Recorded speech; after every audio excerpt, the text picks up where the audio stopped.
Hello and welcome. You're tuning into our webcast, The Italy Dilemma, How Many Places in How Many Days.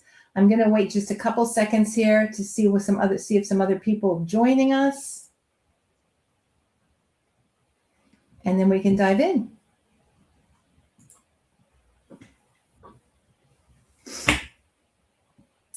And I also encourage everyone to stick around until the end of the webcast. We'll be going for about a half an hour because we do have a couple little giveaways at the end.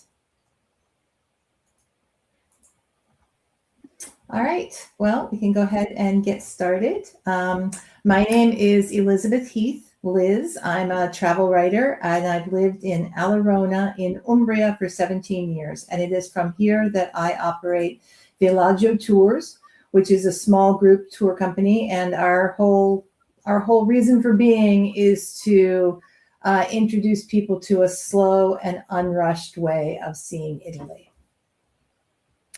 Thanks, Liz. I'm Laura Itzkowitz. I'm a freelance journalist based in Rome. I write the New Roman Times on Substack. And so whether it's through my Substack or through my other editorial work, I'm always trying to help my readers make the most of their time in Italy and hopefully get a little bit off the beaten path too. Right.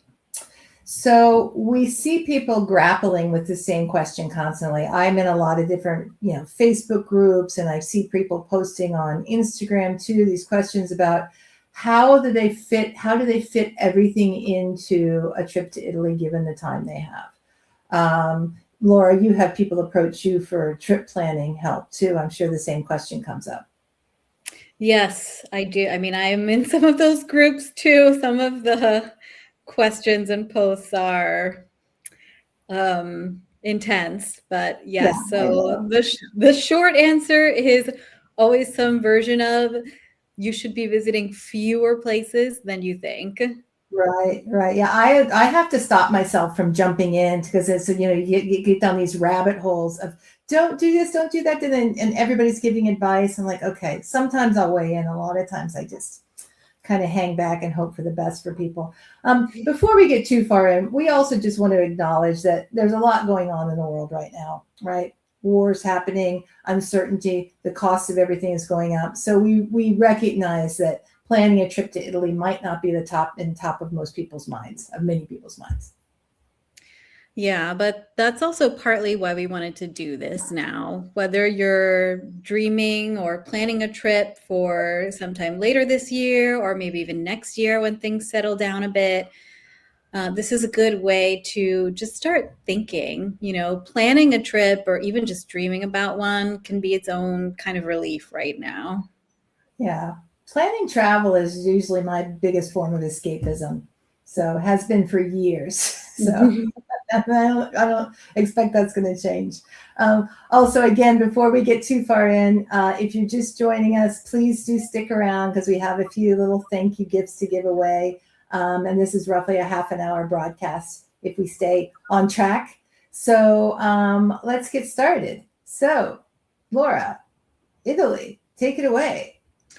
Yeah, I mean, Italy trips are often months or even years in the making, right? So leaving something out can feel like a waste, right? Even when keeping it in ends up making your trip stressful and overwhelming. Right. I see these posts of people who want to go to Venice for a day, or just go up and go from Venice, like from Florence to Venice in a day. And I guess, those photos of Venice probably look really good in a photo, but the idea of doing Venice in a day is just, wow. So. I actually did once Florence and Venice in a day on assignment, so not for pleasure. Okay, so well, you were being paid to do that, so we can excuse it. Yeah. I can tell you from personal experience that it is not a recommended way to see those cities. I did it too. I drove from Ravenna to Venice because my then boyfriend, I wanted to make sure he saw Venice, and that's a whole other story. But in any case, we drove from Ravenna to Venice, parked at Mestre, got the boat, drove ourselves crazy. It was hot, it was crowded, it was miserable. And, after the trip, we broke up. So that's a really good reason not to go to Venice in a day. Just right there. Anyway, I digress. That's a really good story, Liz. I'm gonna I have visit. so many stories like that. Oh my God. I'll save the next ones for the next webcast. So, Well, getting back on track, the travel days are invisible on your itinerary, right? But they are very visible in real life. I mean, right. moving from place to place, like it seems easy. And even if the actual time that you're spending on the train is short, there's always going to be, extra time just getting back and forth to and from the train station, packing, repacking, getting to your Right. hotel, settling in, blah, blah, blah. So, it ends up costing more time, money, and above all, energy than what people plan for. Yeah, I think people really discount the mental energy that is involved with, especially if you're like the leader of your group, the one who's keeping everybody else moving and making sure you get to the train on time. Yeah. Yeah, I know. that's me. Yeah. So, so I think that too, it's not so much that I don't think people need to worry about choosing the wrong place in Italy, but it's more about just trying to visit too many of the right places, right? And so I always advocate for fewer stops. I mean, I have my own interest here because I run a tour company based in a small town in Umbria, and we bring people here for a week and they park here for a week and we have local experiences, but we do go to other places as well. But fewer stops means that you slow down and you get to actually enjoy the place that you're in. And maybe you even understand, ideally gain some insight into Italy and Italians as well that you wouldn't get from just doing 4 cities in 5 days or something. Yeah, I mean, that's what everyone says they want, right? And it only actually happens when you stay in one place for long enough. So that's why I really advocate for escaping the bucket list mentality, right? I mean, some Right. people visit Rome once and say, like, oh, okay, I've checked Rome off my bucket list. But I've been living here for nearly 7 years and I still haven't seen and done everything that this city has to offer. Yeah. I was there just at the beginning of this week, actually, finishing up a tour there and saw things I'd never noticed before in all the years I've been going there. So let's break it down a little bit to different sort of lengths of time for a typical trip. If somebody has a week in Italy, Laura Itzkowitz, how many places should they try to see in their 1 week of time? 2 places max. That's it. Because 1 week sounds like plenty until you account for your arrival, jet lag, moving around, prepping to leave. In the end, you really only have 4 or 5 full days to see and do things. Right. Yeah. Again, people do underestimate how long it takes to get from point A to point B. And that's if everything goes smoothly. If there's not a train strike, if there's not a taxi strike, if something else doesn't happen, if you don't miss your train or something. So what would your 1 week itinerary look like if somebody gave you, carte blanche to plan their 1 week in Italy? What would you suggest to them? So I think you could combine 2 major cities, but personally, I really like combining one big city with either a rural area, a seaside destination, an island, or maybe a smaller city. Okay, so like Rome and Orvieto, which is, Orvieto is a small city, or could be elsewhere in Umbria if you want to go visit Liz, for example. That would be a really good combination because they're also close to each other, right? So very easy to get from one to the other. Florence and the Tuscan countryside is a good combination because then you have like the city, which is full of art, museums, just so many things that are going to stimulate you. And then after that, you kind of unwind in the countryside for a bit. So it could be Val d'Orcia, Val d'Elsa, which is farther north, or could even be the Maremma, which is the countryside in Tuscany. Yeah. I would say Naples and either Capri or Ischia would be doable in a week, though you certainly could spend more than a week in those places. Sure. I think the risk of combining 2 major cities like Rome and Florence or Venice in 1 week is that there is just so much to see and do in each of those cities that you're going to end up running around the whole time. And so combining one city with a more low-key destination makes for a much more relaxing experience. Right, because you think about in Rome or Florence, you're going to hit these, you're going to want to do these heavy hitters, right? Particularly if it's your first time. So you're going to have a day at the Vatican, it's going to wipe you out. A day at the Colosseum is going to wipe you out in the best of times. So then if you're going to combine that with another city that's full of museums like Florence, like going to the Uffizi, going to see David at the Accademia, I always mispronounce that word. Yeah, it's just a lot of being on your feet and going through museums and like art overload. And then it all sort of starts to look the same too. I hate to say it. Stendhal syndrome. What? Stendhal syndrome, very real. Exactly. So exactly. So 2 places you have to keep in mind. Let's say you've got 7 days. So you've got 1 day where it's your arrival day. You know, most flights from North America, for example, arrive, let's say like mid-morning on Saturday. So that day's kind of a wash. Like I wouldn't plan anything, any sort of timed entry or non-refundable tour that day because your flight could be delayed. You could be too tired. You could, all sorts of things. Your luggage didn't arrive. So you've got a couple of days of sightseeing, another transit day in the middle. It's like you said, you really only have about 4 full days on the ground. So use them in a way that's good to yourself, right? So do you think there are any differences for first timers to Italy versus repeat visitors who have that week to work with? I mean, I think that from what I can see, the repeat visitors maybe tend to be a little bit more open to getting off the beaten path and Right. are, because a lot of people don't want to necessarily go back to the same place that they've been to, which again is also, in my opinion, could be a mistake because again, been to Venice like a dozen times and still find new things to see there every time I go. But I don't know. I think, first timers and repeat visitors should both like keep this advice in mind because I think it applies to everyone. Right. Okay, just real briefly too, if you're joining us, please pop into the comment section and say hello or say ciao, or tell us your favorite place in Italy or the place you'd most like to visit in Italy. Just chime in there so that way we know who's here and we can choose some names randomly for a couple of gifts at the end of the program. So be sure to pop in there. Okay, so if we have 10 days, now 10 days to me starts to feel like a real vacation. What could you do in 10 days or what would you suggest in 10 days that you wouldn't suggest in a week's time? For 10 days, I would say 3 places maximum with the same logic, right? They should still be like geographically sensible. So, not necessarily going from one end of Italy to the other. Right.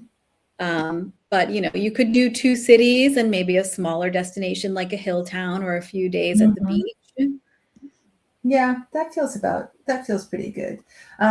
So you still can't, though, as you're saying, though, you cannot do a grand tour of Italy in that amount of time, or maybe you can, but you should not. I was, even the people when the English romantics did the grand tour, they took at least like 2 or 3 months or something, and they were maybe because they were in horse and carriage, but also because they went to places and they stayed for extended periods of time. And, that's the grand tour. It's not a 10-day experience. So what are some 2 cities plus somewhere smaller combos that you like? Okay, so I've got an example of one that I just helped a woman plan through my travel consulting with Ella Travel. Okay, so she did 3 days in Rome, then 6 days in Tuscany, and overnight in Assisi. And originally she wanted to visit Florence also, but ultimately decided to save that for another trip in order to have this more relaxing experience in Tuscany in the countryside. And Nice. she gave me great feedback on that trip. Oh, good. Another destination that I would personally recommend wholeheartedly for 10 days is Sicily. It's a really big island. People, I think, underestimate how big Sicily Yeah. is. So in 10 days, I would say you can split your time evenly between the eastern and western sides of the island, choosing like one place to base yourself on each side, and then hopping around to visit some of the small towns, the beaches, and the wineries and stuff. That, of course, is if you are comfortable driving. Right. And another one, if you're comfortable driving, is Puglia. I think in 10 days, you could see a pretty good chunk of Puglia and have a relaxing time.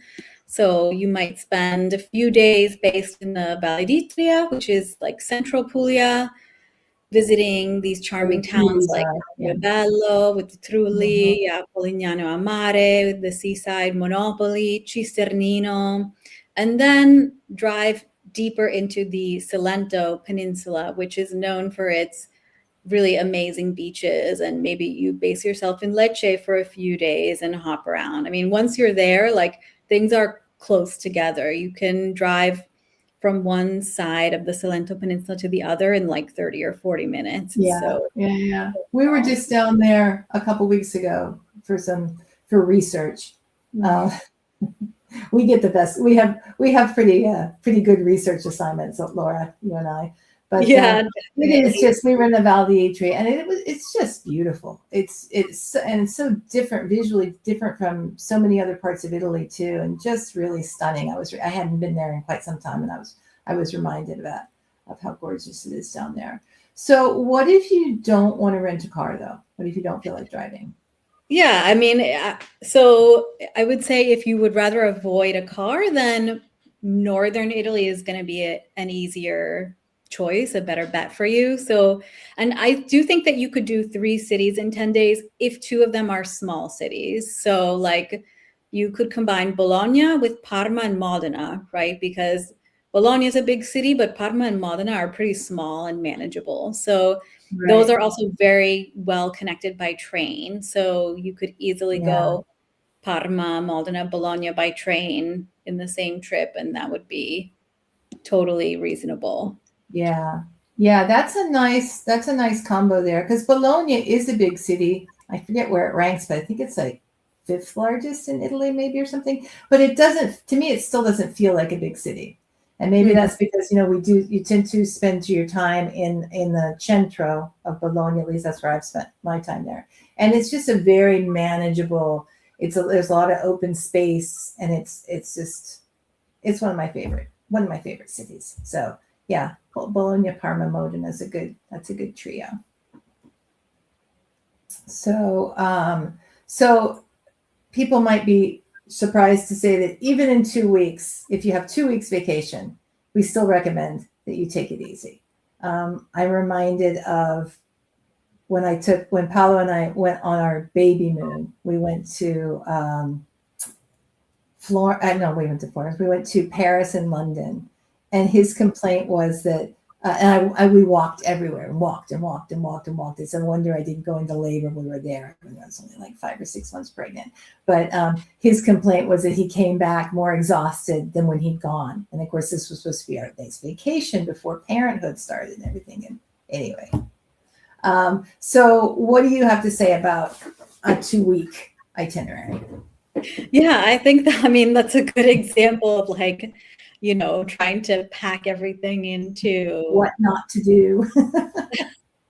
2 big cities, right? I mean, people with 2 weeks often feel a lot of pressure to like maximize their time, but I think that's also when you should really like resist and just kind of slow down and try and roll with it. And I do think there is a bit of a cultural difference worth addressing here as well. I mean, Liz, I'm guessing you planned that baby moon, and Paolo was following along, right? But when Italians, because I have to do all of the trip planning in my household, so you get what you get. If you don't, schedule something, I keep telling him, why don't you plan a trip, and I'll go along with it. But Well, when Italians plan a 2-week vacation, they usually just park themselves in one place, right? And it's usually a beach, okay? Right. Because in Italian culture, the point of a vacation is to relax, right? You don't want to go home having been so busy that you feel like you need a vacation from your vacation. That's true. Yeah, and they don't necessarily, I don't want to generalize. They don't do this, they don't do that, but the point of the vacation is not to run around and see as many different places as they can see. Even if they go to Sicily for 2 weeks, most of that time is going to be spent on a beach chair under an umbrella, right? Yeah, I Not, mean, not the nice thing I think about a destination like Sicily and the way that my husband and I visited it on our honeymoon is because we also were there in like the height of summer when it's really hot, right? So we spent our days by the beach swimming and relaxing in the sun. right. And then in the evenings, that's when everyone heads into the towns, right? Like this is a really essential part of Italian culture, you know, especially Mhm. in the summer. Daytime, relax by the beach. It's really too hot to go sightseeing anyway. And then Yeah, evenings, go for the evening passeggiata. You know, all the shops tend to be open late in the summer, so you can wander around town and pop into the little shops. Have an aperitivo on the, you know, on the piazza. Have your dinner maybe outside, and you stroll and have a gelato. Like that's a really nice way to experience Italy, I think. I do all those things that people come to Italy for, right? Mhm.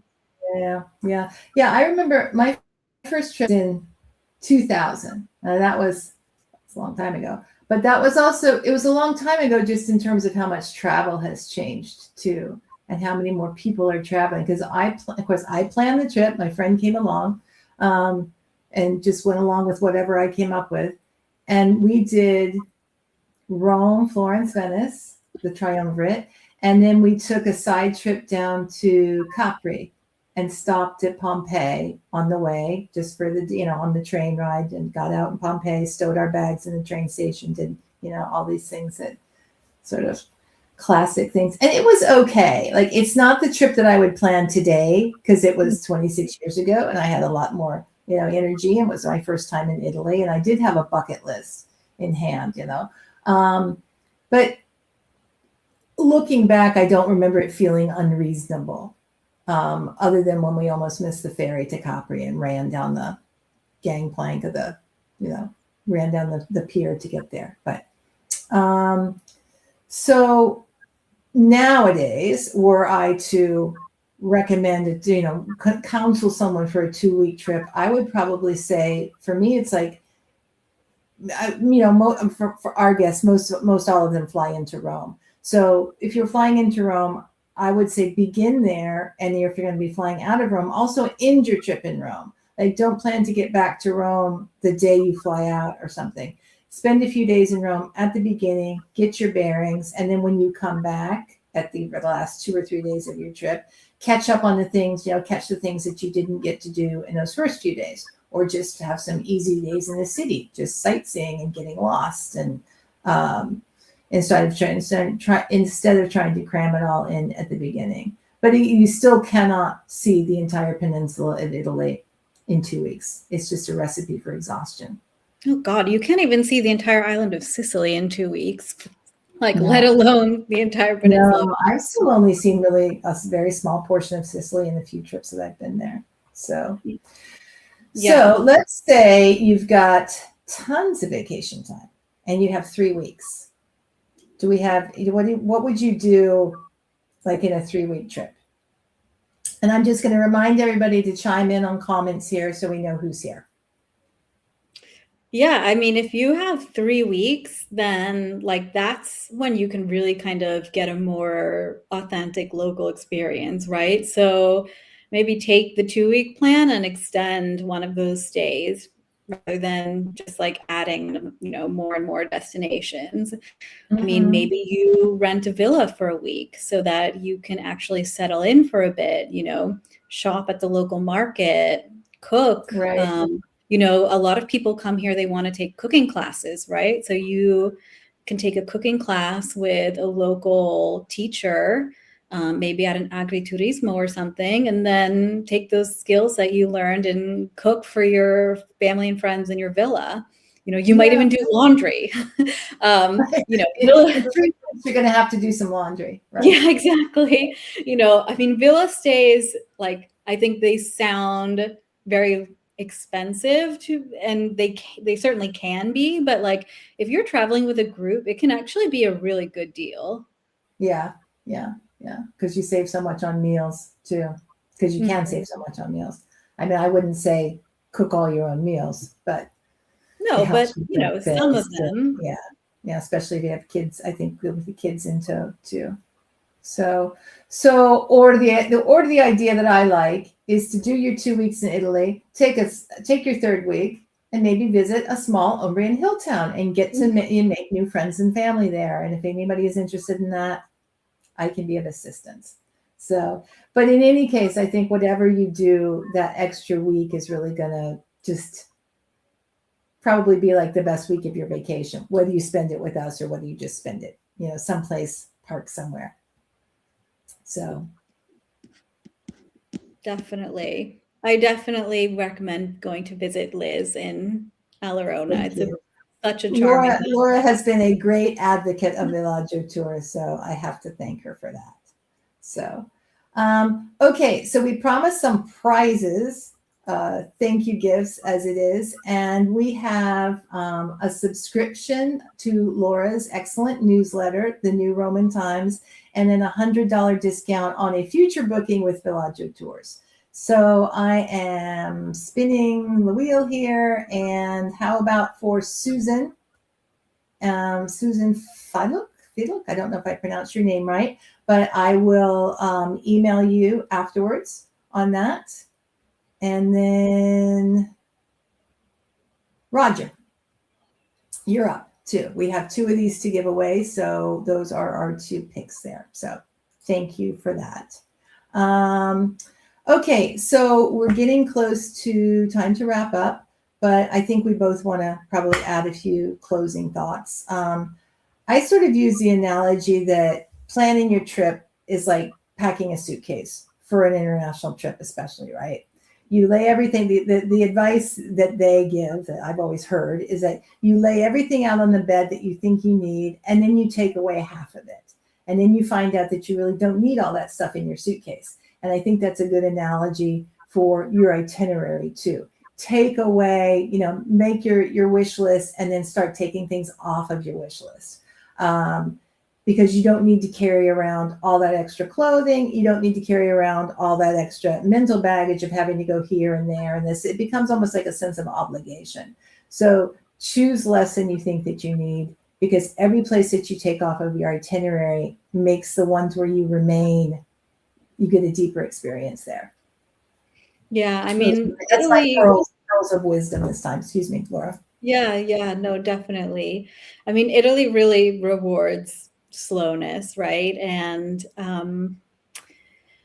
the aperitivo, when you can just sit there and relax with a nice drink before your dinner, or the long lunch by the beach, with your spaghetti and clams, or the lovely meal, and it, I think it also rewards spontaneity, right? And you only have space, like, mentally, to be a little bit spontaneous when you haven't planned every single minute of your trip, right? So to your point, get a little bit lost in Rome or in Venice. I mean, of course, there are a million things to see and do in these cities, but like, part of the magic is just, when you wander off the path a little bit and just let yourself be open to the things that you might find.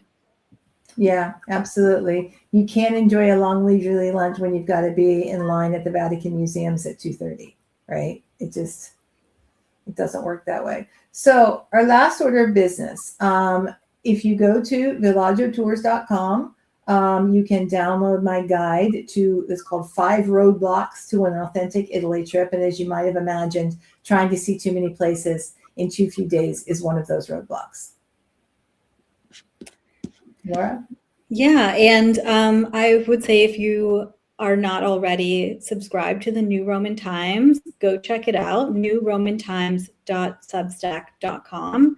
I've got lots of stuff in the archives, not just about Rome, Florence, and Venice, but also under the radar destinations that you might not have considered before. I mean, just today, I sent out a newsletter, which was co-written with a wonderful advisor that works with the same Ella Travel that I work with, and she's an expert in wine. She's a sommelier, actually. So today, our newsletter was all about rediscovering Lazio wines and this Renaissance, and some wineries that you might even want to visit if you're in Rome. And I mean, I think that's the kind of thing people wouldn't necessarily think of. So these are the kinds of places and people that I try to bring to the forefront. Yeah, you are a great advocate for giving voice to these to small producers and experts, and Laura has a way of finding them all. I had some good Lazio wine in Rome this past week because I always, wherever we go with tourist groups, I always try to order whatever the local wine is. We had some nice Frascati. So, okay, before you get rid of us, we have to tease our next episode. I've conned Laura into doing another one of these with me. So this is Thursday, May 28th. I think we're going to go a little bit later in the day, so that might be easier, particularly for people who are joining us from the West Coast and hitting a little bit later. So we're going to be talking about travel safety in Italy. And we'll be sharing this information to both of our audiences. So we'll talk safety, not to scare anybody, but just to kind of, raise awareness of things that you need to do to avoid having something, really throw a wrench in your vacation. So I'll follow up with email to everyone. Thank you so much for joining us, and we'll see you next time. Thanks, everyone. Bye. Ciao. Ciao.